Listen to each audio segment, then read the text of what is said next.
of individuals, and I think the statistics are, 50% of older adults have some form of arthritis. And a lot of common discomfort as someone's aging is wear and tear in their knees and hips, so knee and hip arthritis.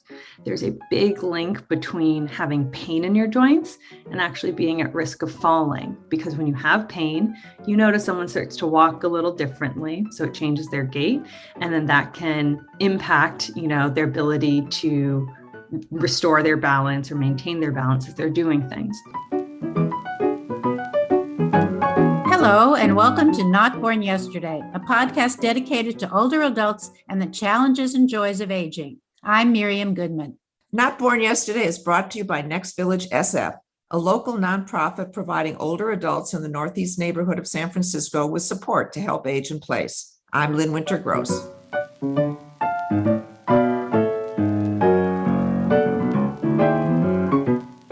Today on Not Born Yesterday, we're dealing with two programs designed for seniors in which listeners can actually participate. The first is all about movement and exercise. If you're like the majority of older adults, you probably don't move enough. But don't worry, we're not going to recommend jumping jacks or headstands today.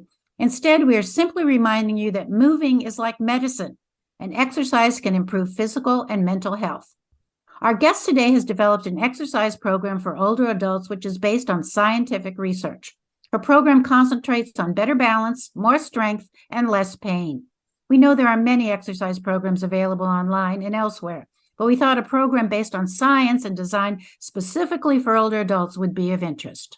Amanda Rees is the founder and CEO of Bold, a virtual exercise platform using a computer as a classroom to address the health and well-being challenges faced by older adults.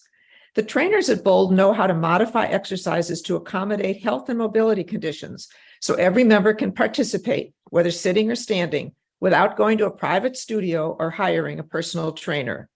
Bold's exercise reduces the cost of care and hospitalization by preventing falls and by increasing overall physical activity. Welcome to Not Born Yesterday, Amanda. Hi, Lynn. Hi, Miriam. So happy to be here. So, Amanda, you're a young person. What brought you to create an exercise program for older adults? Yeah, so even though I am younger, I always say that we are all aging. And so I don't think about aging as something that you wait to think about later, but I really began to think about my own aging and around aging just more holistically after I became a family caregiver for my grandmother. So I spent 8 years living with her.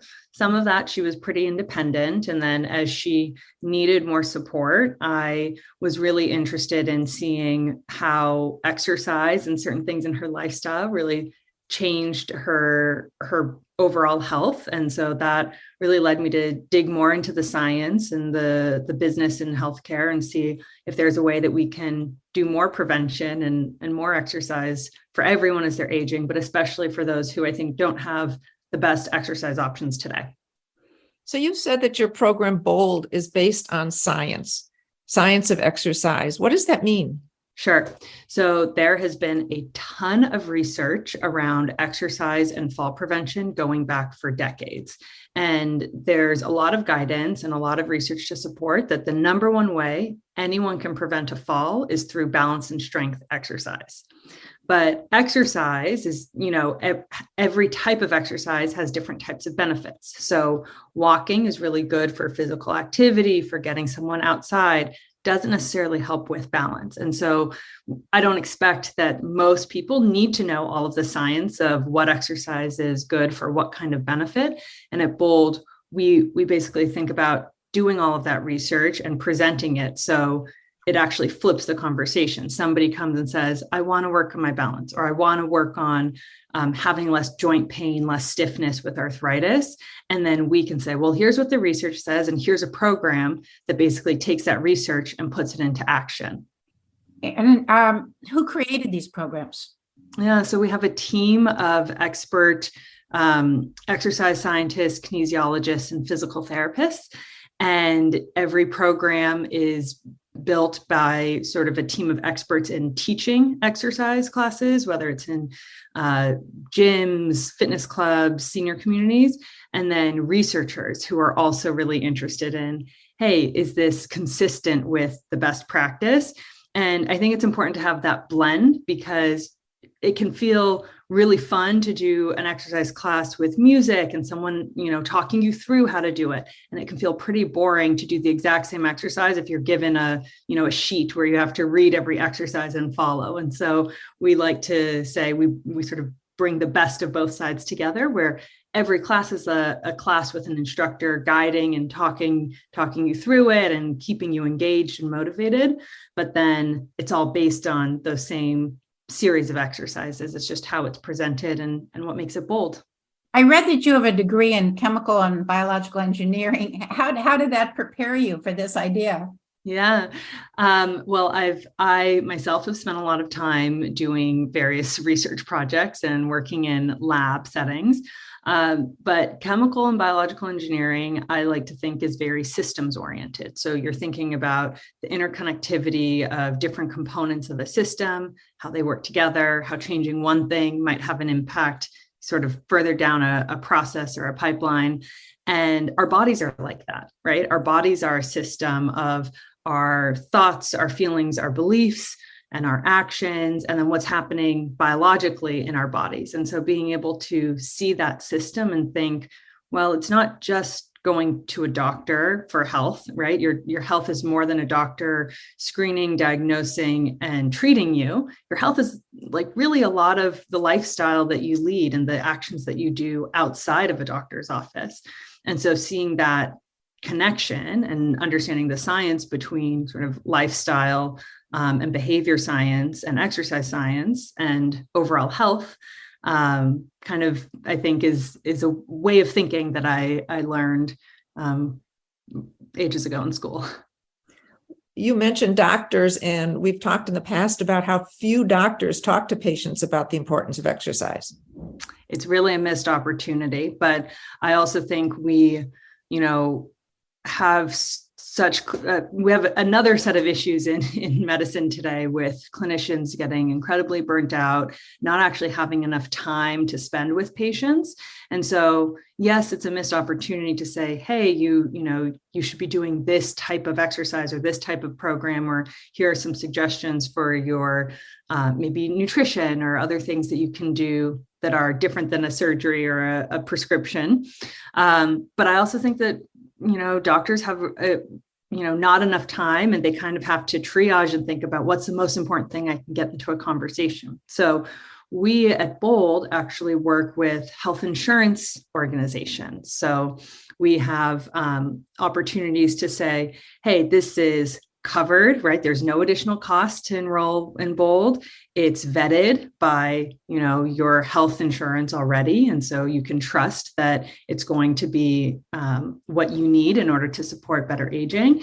But, that requires having a different conversation than when you're in there in the moment seeing a doctor. I do think a lot of doctors, especially primary care or geriatricians, say, hey, you should be exercising more. They might ask some questions, but for so long, they haven't had a place to point someone and say, here is a program that is, available to you, will fit with your schedule, and will give you specifically balance training or specifically arthritis exercises to support your pain. And with Bold, we are definitely a newer company. We want folks to hear about us and know that that is something specific a doctor could recommend to their patients. Strength training, strength, balance, falling. It seems like you talk about that a lot and deal with that a lot. So have you seen fewer falls and problems from falls with the strength training that you're doing? Yes. So it's a combination of strength and balance, right? And it's really focused on lower body strength. But Bold's programs have been shown to reduce falls by over 46%. And we've published research with a professor of medicine at Stanford demonstrating this effect. And that's entirely done at home on someone's own schedule conveniently and in a matter of weeks, really. So there's absolute, it's not just Bold being the first to prove this. It's been proven time and time again. But where I think there have been barriers for people to get strength and balance training is I don't want to go to the gym, right? I get that. Or I don't have time. My schedule's really busy. Or, it's an extra trip, an extra drive. That might be the barrier. So now that most individuals are digitally connected, there's this whole new opportunity to say you can do something on your own schedule. And then I think even more exciting than that is it can get personalized. So it doesn't have to be a one size fits all balance and strength program, because you might have different strengths or opportunities to get stronger than I do. And so with Bold, we assess all of that and then we personalize a program. You talk about exercise, and I think a lot of what you're talking about is indoor exercise. And if people decide to go out and walk and take a hike, are there things that older adults should be aware of if they're hiking, if they're walking in cold weather or warm weather, crossing the street, going out alone, letting people know if they're going out, so if they don't come back, somebody knows they went out? Are there any things like that you deal with when people are working out on their own outside? Yeah, well, there's definitely some safety things. So always making sure you've got the right footwear, making sure that your shoes are the right size, that they have good traction, avoiding things with heels, maybe not exercising, but just moving out and about. Making sure, honestly, that you get your eyes checked regularly, because things like the curb or navigating, a hiking trail and something might come in your way, just making sure that those prescriptions stay current. And then the other thing you can always talk to your doctor about is if you are taking medication for anything and you're taking maybe more than one medication, making sure it doesn't have potential side effects like dizziness or lightheadedness, so that maybe they can just help you understand that medication is reconciled. There's a lot of good wearables these days from like a technology perspective. So your phone, maybe a Fitbit, an Apple Watch, a Samsung Watch, all of those can help detect a fall. So if we're worried about that safety or awareness of, hey, I want someone to be able to find me or to get that emergency call sent out as quickly as possible, that's definitely helpful for some of that security. But again, the number one thing you can do is practice those strength moves. And you can do it outside. People take their, computer outside or tablet outside if you prefer fresh air, doing it somewhere else. But one other tip is if you walk a lot, like if that's your favorite way to exercise, walking and biking don't help your balance as much, because you're really only moving in one direction. You're going forwards, but you're not practicing side to side moves, stepping back. You're not even building that same strength of getting up and down from the floor. So if walking is your routine today, I'd recommend just adding 10 minutes. And honestly, the research has shown even 10 minutes twice a week of strength training can have a huge impact on your overall health. So I think everyone's got 20 minutes in a week they can add in, and you can just do it before or after that walk, and you'll see a significant benefit. You have a problem called healthy joints. Who's that designed for? A lot of individuals, and I think the statistics are, 50% of older adults have some form of arthritis. And a lot of common discomfort as someone's aging is wear and tear in their knees and hips, so knee and hip arthritis. There's a big link between having pain in your joints and actually being at risk of falling, because when you have pain, you notice someone starts to walk a little differently, so it changes their gait, and then that can impact, their ability to restore their balance or maintain their balance as they're doing things. So healthy joints is for anyone who wants some low impact exercises and some strengthening exercises that can either prevent that pain from beginning or reduce the pain if it's already there. So we designed it with a lot of our members telling us they had knee arthritis and that they were looking for something that didn't have big jumps, but would help with that pain. And so our team put that program together. Let's say that a listener has been sedentary for the last couple of years due to COVID or other factors. Mm-hmm. Are your programs easy for beginners to start and stick with? Yes, because we personalize our program recommendations. If you haven't been exercising, you are absolutely not alone. I think everyone experienced some challenges to their exercise routines in the last few years. And what I focus more on is instead of thinking, well, I might have put on extra weight, or I might not feel good about my body. Any amount of movement is a good amount of movement to add to your routine. And you can start with, again, 10 minutes a week, and then build up from there. But I also like to think about all the benefits of moving more. So if you are sedentary, maybe there's other things like stress or poor sleep that's leading you to be tired so that you don't have the energy to exercise.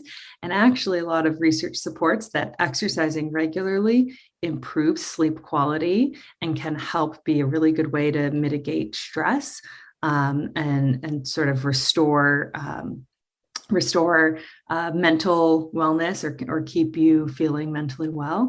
And then there's also a lot of good brain benefits. So it might not even be about how you look, but if you want to stay sharp, getting that physical activity is really great. So I like to think about all those goodies, all those benefits you can get by doing it, as incentive for someone to get started if they've been feeling a little bit stuck or unmotivated.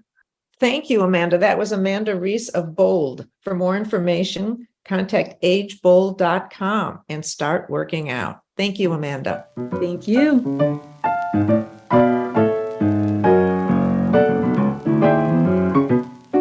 We promised to give you another segment you can participate in, and on this news you can use, we're going to allow you to sit down while you do it. We want all our listeners to learn about the Legacy Film Festival on Aging. As you have heard experts tell you many times, how we feel about ourselves has a lot to do with how well we accept the changes that aging brings into our lives. If we see images of elders as frail or forgetful, we may unconsciously internalize that message. And this negative image seems especially true in the movies.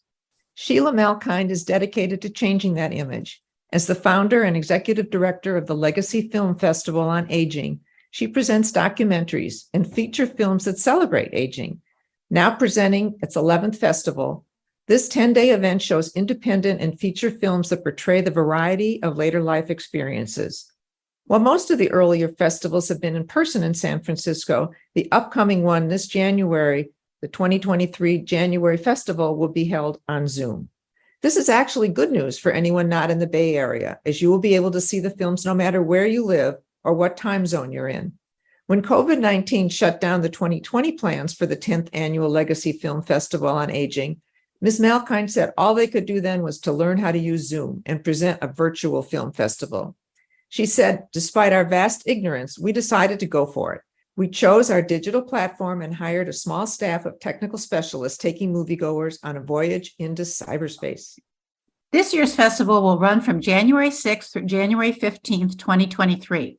The festival showcases films that transform the images of older adults in movies into more realistic portrayals of people who still have so much to contribute to society. It reminds us that media images of elders are just that, images, and not necessarily the real thing. So if you love movies and enjoy films with older actors and older themes, here are a few to be featured at this year's Legacy Film Festival on Aging. A Friend is a Blessing. This is a documentary about 5 former high school best friends who have a reunion in a mobile home park where they share their golden years with grace, humor, and wisdom. Another is Golden Age Karate. Inspired by his close relationship with his grandparents, 15-year-old karate pro Jeff Wall teaches senior citizens self-defense at a local nursing home, giving them the tools to feel in control, connected, and cared for. There's one called Gotta Keep Moving. Margie Alley's emotional journey as she and her family come to terms with her diagnosis of Parkinson's at age 48. The film also affirms that you can live a full and healthy life after diagnosis. The next one is called Unheard. We don't see what happens when partners go through certain life changes and how their identities evolve, especially as they age. How do those partners' roles change for each other? What happens when one becomes a caretaker and feels unheard by the other partner? Unheard is a short glimpse at these changing roles and relationships. Love the Last Chapter. This is a portrait of 3 different couples in seniors facility as they navigate the delights and challenges of late-in-life romance. This is just a short preview of the many films you can see at the Legacy Film Festival on Aging, running January 6th through January 15th. Sign up at legacyfilmfestivalonaging.org.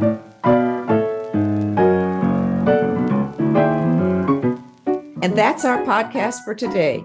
Our thanks to our guest, Amanda Rees. You can learn more about Bold at agebold.com. And check out the Legacy Film Festival starting January 6, 2023 at legacyfilmfestivalonaging.org. You can learn more about Next Village SF at their website, nextvillagesf.org. Our theme music is from Hook Sounds, and Jason Dahlstedt is our engineer. And thank you for listening. We'd love to hear what you would like us to discuss and discover. Please contact us at notbornyesterdaypodcast.org. Stay strong, and remember, you weren't born yesterday. I'm Lynn Winter Gross. And I'm Miriam Goodman.